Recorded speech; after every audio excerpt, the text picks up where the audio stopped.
Cardinal tetra, নিয়ন tetra বা গোল্ডফিশের মতো sensitive মাছ দোকান থেকে যখন কিনলেন তখন দেখলেন মাছটি ঠিক আছে, কিন্তু যখন বাড়িতে প্যাকেট সমেত নিয়ে এলেন তখন দেখা গেল মাছের গায়েতে হোয়াইট স্পট।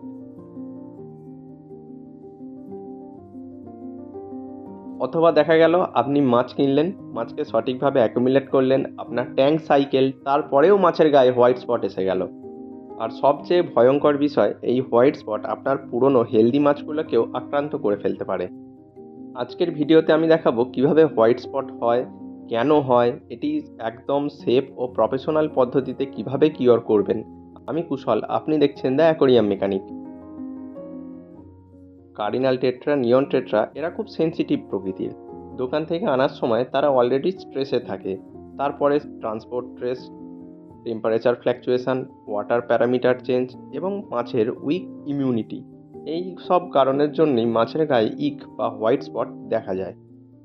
এই সময় আপনি একদমই প্যানিক হবেন না, এটি 100% কিউরেবল যদি সঠিক সময়ে সঠিক পদক্ষেপ নেওয়া যায়। এখন আমি দেখাবো প্রপার কোয়ারেন্টাইন মেথড।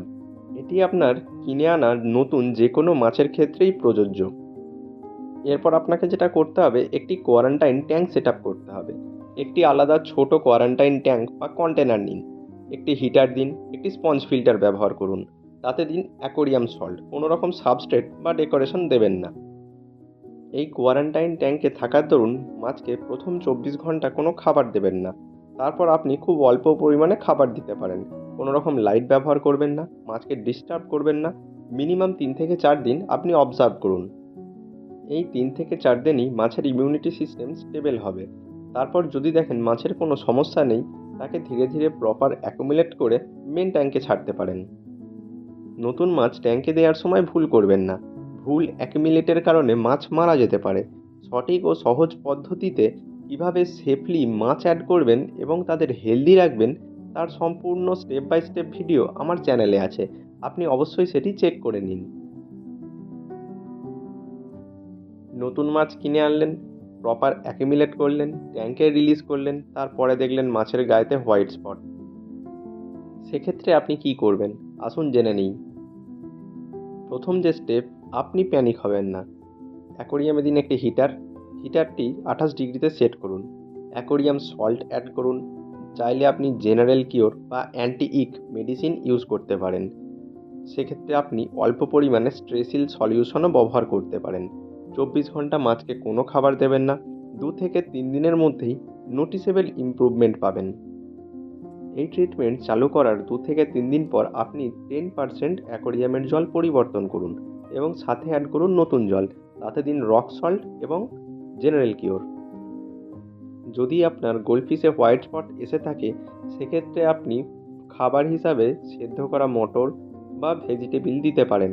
তবে যেটি সবসময় খেয়াল রাখবেন, অবশ্যই খাবার দেওয়ার 15 থেকে 20 মিনিট পর অবশিষ্ট খুব ভালোভাবে পরিষ্কার করে নিন। একটি গুরুত্বপূর্ণ বিষয়, আপনি আপনার মাছকে কখনোই সস্তা খাবার দেবেন না, তাকে দিন ভালো কোয়ালিটির খাবার।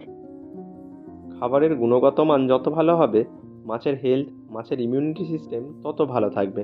মাছ সহজেই এই ইক প্যারাসাইট দ্বারা আক্রান্ত হবে না। এই কোয়ারেন্টাইন প্রসেস শুধু নতুন মাছের জন্য না, এক্সিস্টিং মাছ অসুস্থ হলেও এটি ফলো করতে পারেন। দোকানের মাছ অনেক সময় উইক থাকে, তার উপরে transport, temperature changes, water chemistry shift, এইগুলিই মূল কারণ একটি মাছের হোয়াইট স্পট আসার। মনে রাখবেন, হোয়াইট স্পট মানেই সব কিছু শেষ না। এটি একটি ন্যাচারাল স্ট্রেস রেসপন্স ডিজিজ এবং এটি সম্পূর্ণ কিওর করা সম্ভব।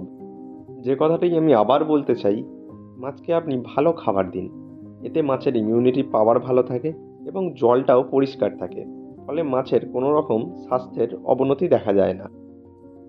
আজকের ভিডিও আপনার যদি কাজে লাগে তাহলে অবশ্যই লাইক দিন এবং শেয়ার করুন আপনাদের হবিস্ট বন্ধুদের সাথে। আর যারা অ্যাকোরিয়াম নিয়ে প্রফেশনাল গাইডেন্স চান, তারা সাবস্ক্রাইব করুন আমার চ্যানেল দ্য অ্যাকোরিয়াম মেকানিক। আমি কুশল, আবার দেখা হবে পরের ভিডিওতে।